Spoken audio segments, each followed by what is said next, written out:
A climate justice charter movement has now been officially launched in Joburg. It brings together activists from communities, unions, informal trader organizations and other climate justice groups. The charter has also been developed and endorsed, they say, by 282 organizations.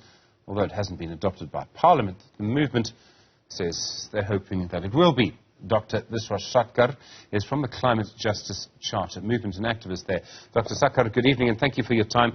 You've been agitating against organising, I should say, against climate change. We see various claims from people like our Minister of Mineral Resources and Energy, Gwede Mantashe, that NGOs are sort of involved in some kind of agenda against South Africa. What are you trying to do? I think the Minister is completely paranoid, and he's basically a captured minister vis-à-vis fossil fuel interests. What are we armed with as climate activists? Well, we're armed with climate science.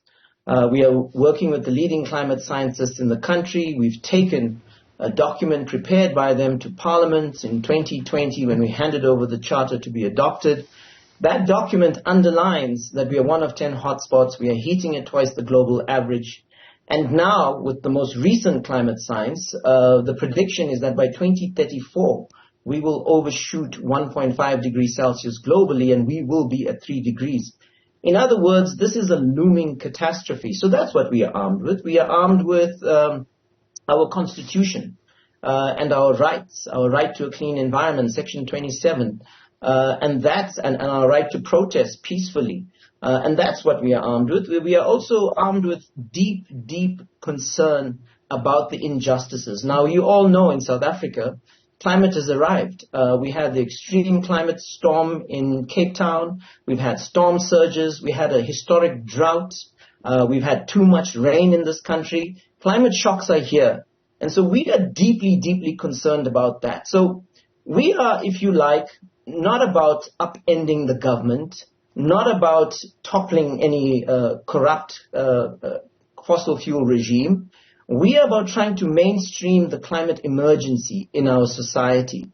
And we really want to, if you like, confront a gap, a failure of our government to empower our society with science, with a rights-based understanding, and, of course, solutions for the deep, just transition. So that's what we are all about. Dr. Satgar, you say that none of the political parties contesting for elections next year actually really take climate crisis seriously. What kind of change do you think our politics needs?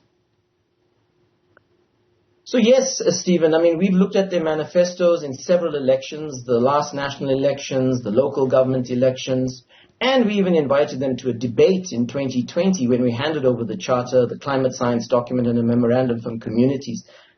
Actually, the big parties never came to the debate. And basically, I mean, most of our parties are very transactional. They are really not thinking in systemic terms. They're not talking to the real issues that are at the center of our poly-crisis as a society. They're not talking to the inequality issue. They're not talking to the unemployment issue. They're not talking to the hunger crisis, the water crisis in many countries, in many parts of the country, and so on. And so for us as the Climate Justice Charter movement, there's a few things we are offering the national debate. The first is a plurivision to address the legacies of apartheid, the current poly-crisis, including the climate crisis, and to secure a livable, just and democratic future. We are advancing 4 strategies, big strategic propositions to mainstream the climate emergency. One of these is a people and worker-driven climate justice deal for South Africa and climate emergency state. This means that we need, if you like, a new socio-ecological contract. South Africa is moving in the direction of polarization because of the failure of leadership to address the systemic problems and crisis. We need to move in the direction of convergence towards a big solution and big agenda to address these issues. We are also offering a set of policies to also address these issues. And Dr. Satgar, I mean, sorry to interrupt you, but I mean, if you look at our politics right now, I mean, climate is sort of there, but it's not there in a big way. To try and get it there in a big way, I accept everything you say about how important and urgent it is, but I mean, that's going to be very difficult to do. It will require a real political effort to try and shift our political conversation. And that surely is probably impossible from where you are at the moment, Dr. Satgar. Well, there are various options that we are sort of debating. One of the options that we are debating is an electoral tactic, not because we want to be electoralist, transactional politicians. Many of us from the constituencies we come from, whether it's faith-based, social justice, children and youth, the academic community and so on, we want to get ahead of this problem. We want to be able to place this problem deep in society at the center of public discourse. The electoral tactic that we are debating has two sides to it. The one is to place our climate justice policy agenda at the center of the forthcoming election. So yes, we have answers to unemployment, and we call that climate jobs, and we've done the modeling on that. Yes, there are answers to unemployment. It's food sovereignty, and we've done deep thinking and work on this in many communities to end hunger. There are solutions to the water crisis. How do we invest in water? How do we manage water systems, etc.? So we basically have solutions that we want to place in the national conversation around the elections, which none of these parties are grappling with. At the same time, we want to place in the public discourse maybe 10 candidates that come from the climate justice ranks who can go into parliament and do politics differently. They can be accountable, they can be transparent, they can be driven from below, and essentially advance what we would call a transformative politics, where they're constantly working with communities, frontline communities, etc., and we are pushing these transformative solutions from below. This is the politics that South Africa needs. Right now, we have two choices going into this election. On the one hand, we have extreme exclusionary nationalists, and there are different tinges and shades there.